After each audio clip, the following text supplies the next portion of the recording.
Hey everybody, and welcome back. My name is Sue and I'm from OML Embroidery, and today we're going to keep talking about the Candy Corn Quilt Shop.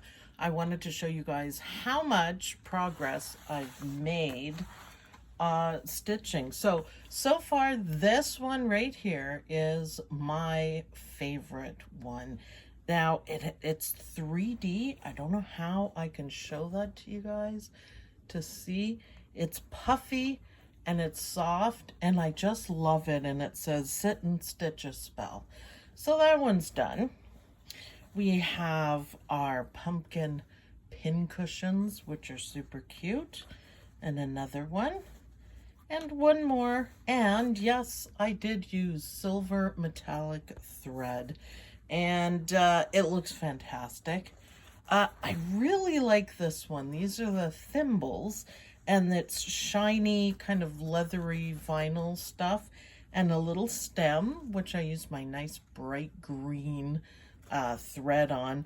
And right here is going to be a flower button, because I got all this with the embellishment pack. So that'll be a really cute block. And even though I did it a little crooked, I'll have to straighten it up when I cut it. This is my Bruther embroidery machine, and again with that nice bright green.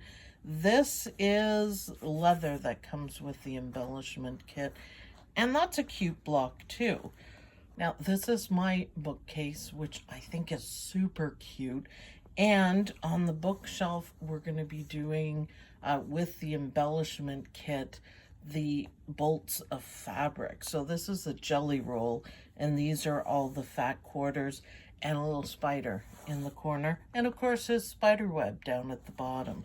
So that one's cute.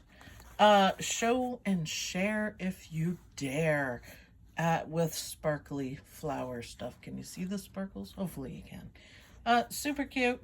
And then my favorite too, the witches.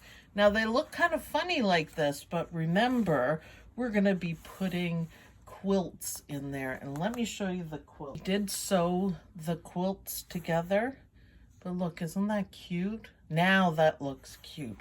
So all I had to do for the quilts, right sides together, stitch it, turn it, stitch it up, and they fit a certain way, and then the hand buttons will work. So isn't that cute? That is a really nice touch.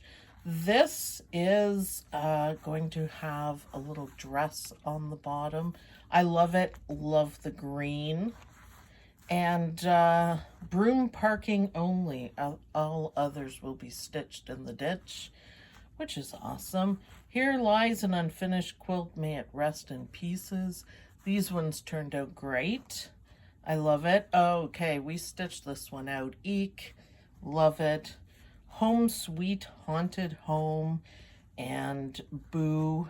And this one I've cut to size. So this is what we're going to be talking about here. But first, I wanted my witches to show up. Isn't that cute? I know, right? I love it. And these are going to be hand sewn, or I might use basting glue for it. So let's try this one. Yeah, isn't that cute? Isn't that cute? Yeah. So I really like that. Now, down at the bottom are our orange pop rulers. Now, I have the rectangle set, and I will be getting the square set as soon as it comes in. So I thought we could work with these ones and see what we can accomplish. So the idea of these rulers, they nest very nicely, is that we're going to cut on the inside. So you see these little marks right here, that is for your rotary cutter. And you have to use a full-sized one. Now this one activates like this, and so it's going to fit in. The small ones, you can't get away with it. I also very strongly advise that you stand up while you're cutting to get a nice clean cut. So the other thing that you can use them for, so this is 4.5 by 6.5, and finished size is 4 by 6.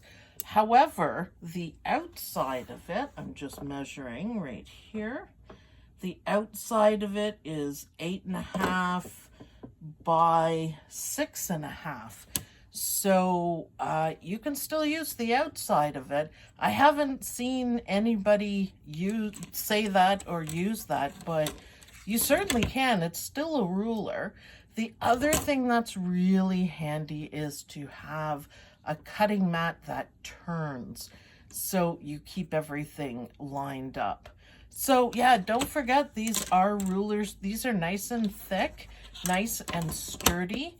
And when you get them, you have to put on these no slip thingies on the back, which is fine. And they really don't slip at all, which is nice.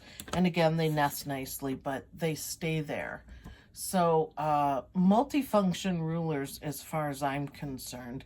Now for a lot of these blocks that I stitched, I use sweet pea rulers or layer cakes. That's layer cake pieces.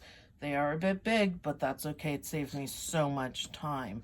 But you can use these ones. So first of all, on the inside, second of all, the outside, and third of all, you can use these rulers for fussy placement or fussy cutting.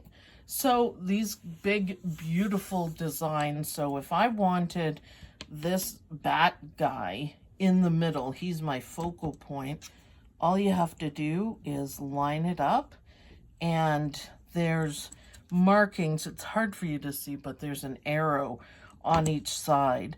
So we could get them centered and do it like there's an arrow there, there's an arrow there, and that would center our bat. So that's gonna be super handy for placement. I'm thinking for mug rugs, for just about anything, that's gonna be really handy. So I like the idea of it. Another little trick you can use, say you want the block this big, so we're talking the inside. The easiest way of doing this, now I'm not going to have enough fabric, but just keep rolling with me, is to line up the smallest one, even if it doesn't fit, and then nest in your second largest, and you can keep going on this, and then take out the small one, and then you have your shape, and Mr. Bat is still in the middle. So that is super handy. I think I will be using that quite a bit. If you had to go bigger, still start with the small one and then go bigger and hold down on the biggest one and pull out these two. And my fabric moved because it's not actually big enough, you know, but then you cut on the inside. So lot of uses for these rulers. I really do like them. I think it's super handy. I just need a place to hang them up, but right now they're in a drawer. So, okay, let's check out the book. So when you get Kimberbell, you get full instructions. Oh, I wanted to point out something. These blocks here, the pinwheels, have patterns, and the flying geese have patterns, and these itty-bitty ones have patterns. But I was wondering about these ones. Now, this is just a block, and there's a couple more in here that are just blocks, and I didn't find anything about cutting them out. Like there's no laid out instructions, but what they're called is border blocks. So if you go to the fabric here, and these are border blocks. So section 3, it tells you the size it needs to be, and then it places it in. It took me a little bit to figure that out, but that's what it is. So any of the border blocks, and you see some of them are 2.5 by 2.5, those are the little squares right here. So you'd be cutting them and putting them together. See, there's quite a few of them in here. There's another border block that's delightfully fussy cut, I must say. So that makes it a lot easier. You don't have to search around for it. I was slightly confused for a short amount of time. And then I figured it out and went, oh, I get it. So let's grab one of the tombstones because I think they're adorable. And I can't find it. I can't find it. And they give you perfect instructions for the cutting. So it's handy to have rulers.